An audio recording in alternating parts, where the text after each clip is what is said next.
When my ex-mother-in-law restrained my hand, my enraged ex-husband grabbed my neck with both hands and began to strangle me. In the midst of my hazy consciousness, I realized that it was the right decision to come alone. This is the kind of ex-family that would do such a thing. If Monica had come with me, she wouldn't have been safe either. Really, it was the right decision to come alone. Just when I thought it was hopeless, the front door swung open forcefully. Everyone in the neighborhood, the eldest son of this household, is now pinning down a defenseless woman. He is choking her, and the mother is tightly gripping the vulnerable woman. She's helping her stupid son with his domestic violence.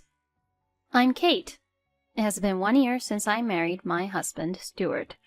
The reason we met was because we both registered with the same marriage consultation agency, and the staff introduced us to each other. To tell the truth, I was quite desperate to get married. I had a considerable fear of the approaching wall of 40. My college friend got married at a young age at 27, and a few years later, my last remaining single friend also got married at 31. I am an only child, so I don't have any siblings, and my extended family connections are also weak. Even my parents, if everything goes according to plan, will depart before me. I was so scared of loneliness, incredibly scared, until I met my husband. I participated in many free events for singles. However, it seems that I have a poor eye for men, as my closest friend Monica, who got married first among our group at the age of 27, constantly rejected the men I chose. As soon as we met, meeting once a week, we promptly started our matchmaking party debriefings. So, what kind of person is this time? He said he works as a clinical psychologist. I don't really care about his occupation. What did you talk about? Well, he was a very serious person. How so? Can you give me an example? He works at a hospital and the patients rely on him more than the doctors. Isn't that amazing? Anything else? He said he genuinely cares about the patients. He's willing to help as many patients as possible, even if it means volunteering and putting salary second. Rejected! Huh? Why? He's full of self-importance, like he's some kind of hero, but he's not. His need for validation is just too strong. Are you sure about that? Kate, people like him tend to have extreme anger outbursts when things don't go their way. It's better to stay away. Trust me. Well, we can still be friends. I don't think he's even worth being friends with. Yeah, you're right. Even though I said that, I continued the relationship with this man, and I was supposed to go to his birthday celebration. The day before, I slipped on the stairs at work and broke my leg. When I contacted him about it, he unleashed a harsh, verbal attack on me. That's just too much. We had plans for tomorrow, right? Canceling now, isn't that terrible? I'm sorry, but I can't go anywhere with this leg. You should be more careful in life. Tomorrow's my birthday, you know. Oh, thanks to you, it's going to be the worst birthday ever. After that, he abruptly hung up the phone, and communication between us ceased. Monica was right after all. That's what I thought.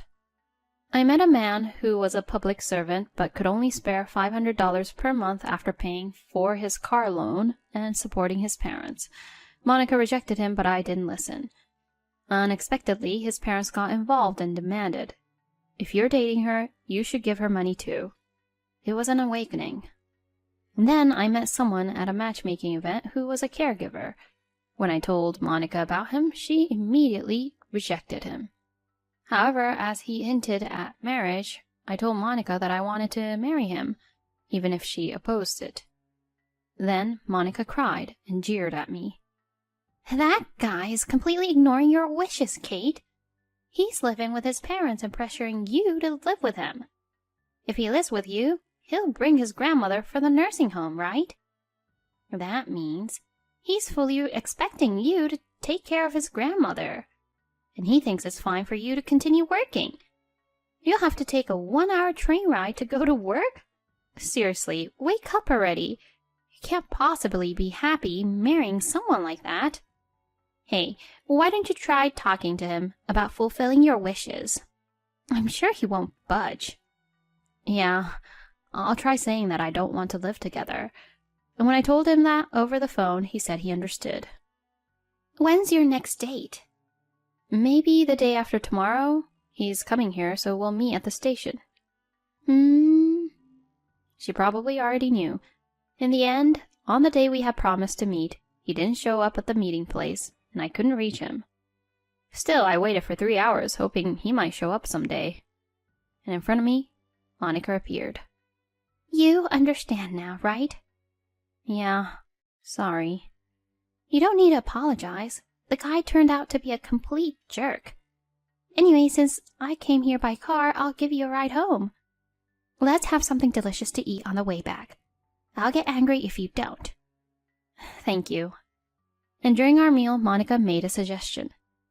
If you really want to get married, stop going to those free matchmaking events. Go to a proper marriage agency and pay for it. Honestly, I hadn't thought about that, but now that she mentioned it, it's true that for someone like me who lacks judgment, it would be better to know more about the other person's background. It might be a good idea. Yeah, I don't have good judgment after all. Hey, stop being the main character. You always say you lack confidence. Kate, you're cute, very feminine, and classy. Those losers from before were just passing through, so don't dwell on them. Next! If you think this guy is no good, it's okay to say, oh, he wasn't right for me. Don't think anything more about it. Kate, if you're worried, I'll go with you to listen to the explanation at the marriage agency. Really? Thank you. And so our visits to marriage agencies began, but right around that time, Monica's husband was transferred overseas. She moved overseas while worrying about me. I can't rely on others anymore. I have to carve out my own life. With that in mind, I joined a marriage agency, and within 3 months, I met my husband and got married. But it seems my judgment was still lacking. Initially, we had promised not to live with our in-laws, but now we are living together. It started when my father-in-law fell ill, and at first, they wanted me to help with his daily needs. But somehow I was persuaded, and we ended up living together. I appealed to my husband multiple times, but he simply brushed it off, saying, I'm the eldest son, and didn't make any effort to change the situation. Moreover, I suspect my father-in-law's illness wasn't genuine. As soon as we started living together, his health miraculously improved. And even though I have a job, the household chores at my in-laws' place are assigned to me as if I were a full-time housewife. Furthermore, my mother-in-law doesn't approve of the way I handle things and always nitpicks, making me do things over. This kind of life has been going on for about 4 months.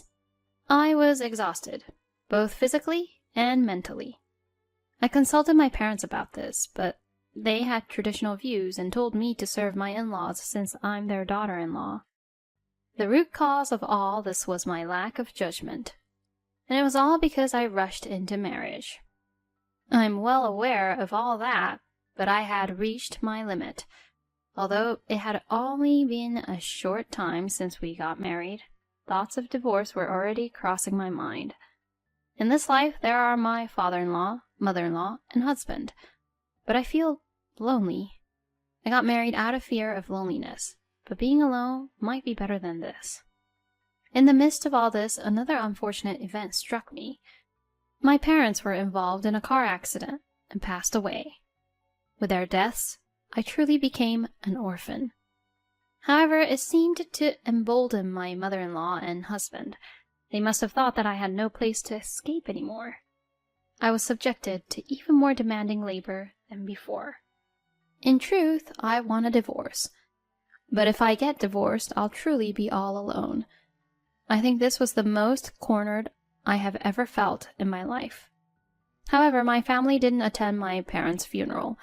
Originally, there were no relatives to attend my parents' funeral except for me, the heir. It was a deeply lonely farewell, but there was one person who attended the funeral, just one person. It was Monica, who immediately boarded a plane after hearing the news. When she saw me, her eyes were red, and without a word she embraced me tightly. At that moment, everything I had been holding back overflowed, and I cried out loudly. She stayed silent, and stayed by my side until the end. Monica, thank you so much today. Yeah, I have to go back. What? I'm not letting you go. I already booked a hotel, so come with me. I followed her to the hotel as she told me to. Just so you know, Kate, you're not alone. If anything happens, I'll definitely help you. Speak your mind freely. Those words gave me courage. I want a divorce. I understand. Well, let's plan it out. If you're going to have a discussion, I'll be there too. Thank you, but I probably don't need to have a discussion. Why not? The divorce papers, I brought them with me. But you still need to get them signed by the other party, right? I already have his signature on his documents. Huh? So far, every time something happened to me, they threatened me with a divorce. I was afraid of being alone, so I couldn't take any concrete action, but they used that as an opportunity to repeatedly show me the pre-filled divorce papers. When I reached my limit and decided to confront them for not attending my parents' funeral, I brought out those divorce papers. You did it! All right. Let's submit it right away. Do you have everything prepared? Of course. All right, let's go together. Monica's offer was truly appreciated, but this was something I needed to handle on my own. When I told her that, she said, I understand. I'll wait here, and stayed behind. I submitted the divorce papers at the city office and headed straight to the place where those three were. When I arrived, they were gathered in the living room. Without saying a word to them, I went upstairs, grabbed my bag, and descended the stairs once again. I tried to leave, but my ex-husband stopped me. Hey, you came back and didn't even say hello. Well, you never greet me either, do you? Forget about that. Transfer all the money to my account, right now. What are you talking about? It's obviously your parents' inheritance. It's $1 million, right? You're well informed. You talked to your parents about it before, didn't you? You have interesting hobbies. Eavesdropping, I mean. Just transfer the full amount to my account right now. Why? I mean, it's obvious that the money for your wedding comes from our family, right? Don't you understand that? You don't have any family other than us now that your parents are gone. From now on, you need to be obedient. That way your livelihood will be guaranteed. While we're at it, you should quit your job too. I won't tolerate any backtalk from you as a daughter-in-law. I was out of my mind. I couldn't make rational judgments. I wanted to get married because I was scared of being alone, but rushing into it was never a good idea, right? What's with you? Going on about yourself. Well, maybe you're right. I realized it. Even if I live with the four of you, I still feel lonely. So I choose the loneliness of being alone. Or rather, I have chosen it. Huh? You all have repeatedly presented me with divorce papers as a way to threaten me. Therefore, I am not your wife. I am single. Huh? You! What have you done? Didn't you both always say it? If you don't like the way I am, we can get a divorce. So I brought the divorce papers. I don't like anything you do. Of course, the right to inherit the estate belongs to me alone. Since I am no longer your daughter-in-law, I have no obligation whatsoever to give it to you. Well, I've taken care of you enough. Goodbye. I dashed towards the entrance with all my might. However, just as I was about to escape, my ex-husband tackled me and I fell down. My ex-husband grabbed me by the chest, pinning me down. You damn piece of shit! Don't get cocky. Cancel the divorce right now. No, I won't. I absolutely won't. I'm scared. I don't know what he'll do to me anymore. My ex-husband's grip on my chest was incredibly strong. I desperately tried to shake him off, but his mother held down my hand. This child won't understand until she experiences pain. For someone so incompetent, they need the whip of love, don't they? While his mother held my hand, my enraged ex-husband grabbed my throat with both hands and began to strangle me. As my consciousness began to fade, I thought that it was the right decision to come alone. This was the kind of family that would do such things. If Monica had come with me, she would have been safe too, right? Seriously, it was the right decision to come alone. Just when I thought it was over, the front door swung open forcefully. Everyone in the neighborhood, the eldest son of this household, is now pinning down a defenseless woman. He is choking her, and the mother is complicit in her foolish son's domestic violence, starting with mistreating the vulnerable women. I was startled the moment Monica's loud voice resounded. My ex-husband released his grip on my neck. Coughing, I looked at Monica and noticed that she had a megaphone, seemingly acquired from somewhere, and she held it to her mouth, raising her voice loudly. And in her other hand, she held a smartphone. Monica's voice reached the neighboring houses, and one by one the residents peeked out from their homes. My ex-husband remained stunned, still pinning me. Then Monica swiftly approached my ex-husband and ex-mother-in-law wearing shoes indoors. With lightning speed, she kicked my ex-husband's face forcefully, sending him flying. How long are you going to keep up with this act? You damn domestic violence scumbag! Hey, you old hag, you're just as guilty too! Monica delivered a powerful blow to my ex-mother-in-law. Hey, you statue over there. What the hell are you doing? Your stupid wife and your stupid son are doing a hell of a job. I'll put an end to it, you pathetic old fool. I'll make sure you pay proper compensation. We'll take you down. This is violence.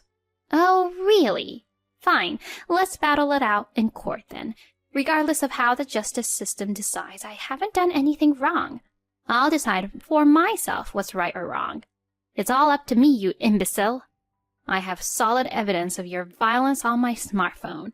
So let's see how the justice system judges. Oh, but before that, if Katie files a complaint, it'll be a slam dunk. Ah, that would be delightful. What will you do, Kate? Fine. I'll pay the compensation properly. Is that good enough for you? I'll even agree to the divorce. So please, don't file a complaint. Then it's $60,000. You have nothing to do with this. Just stay quiet. Kate's marriage period is 1 year. Monthly $5,000 for enduring it. So that's $60,000. Hold on. Are you even listening to me? Huh? Who's not listening? You mean yourself? You're not even human. It's ridiculous. Those who harm those in weaker positions than themselves shouldn't call themselves human. Well then, let's submit the complaint and the videos from this smartphone to the police. Fine, I get it. I'll pay, so please stop. I'll make the payment properly. Give me the cash right now. I can't come up with that much money immediately. The dress is in the old man's safe, isn't it? Are you still trying to escape at this point? Everyone in the neighborhood, this domestic violence scumbag. All right, I'll get it. Reluctantly, my ex-husband handed over the cash to me. And then Monica and I left the house. I'm sorry, I was told to wait, but I couldn't wait. Don't apologize.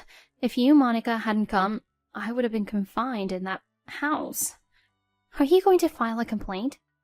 No, I got the $60,000. Let's settle it like this. I see. Well, it worked out well with the bluff, didn't it? Huh? Actually, I couldn't record the video. When we arrived at the house, I heard a loud noise. I was too preoccupied with that. Oh, really? Hey, where did you get that megaphone? It's from the dollar store. I thought I'd shout with it. Thank you. Really? Hey, how about you take some time off and come over here? Should I come and visit? Let's go out and have some fun like old times. And so I took 2 weeks of paid leave, completed the necessary procedures for my parents' affairs, and headed to Monica's new place. By that time, there was a huge commotion at the ex-in-law's house. The neighbors reported the incident, and 7 police officers rushed to the scene. It turned into quite a stir. And there was also the boss of my ex-husband, whose house was next to the ex-in-laws. Naturally, the boss also heard about the domestic violence incident and the divorce. I heard that my ex-husband was transferred at work to a rural area. Unable to withstand the cold and indifferent atmosphere of the neighbors, my ex-in-laws became reclusive, rarely leaving their house. When my ex-husband called and said he wanted to start over, he rambled on about things I didn't even ask, without me saying a word. I hung up the phone without saying anything, even though there was an atmosphere of, "Oh, poor me," coming from him. It's been 5 years since then, and I don't know what happened to my ex-family. Although I went through a scary experience, my current environment is very fulfilling. It's because I have already remarried. During those 2 weeks of paid leave, I was introduced to a man by Monica, and we got married 3 years ago. Currently, we are living overseas, and now 3 months have passed since I became pregnant, albeit a little late. I'm incredibly happy that I finally met a wonderful man. Monica's husband's overseas assignment has ended, and they are now living in America, but we stay in frequent contact. It seems that I didn't have a good eye for men, but I certainly had a good eye for friends. From now on, I plan to cherish my family and friends and continue walking through life. It's wonderful that you were able to meet your beloved person. If the ending is good, does that mean everything is good? Well, who knows? From now on, may you spend your days in happiness. Thank you for watching until the end. If you enjoyed it, please consider subscribing to the channel. See you in the next video.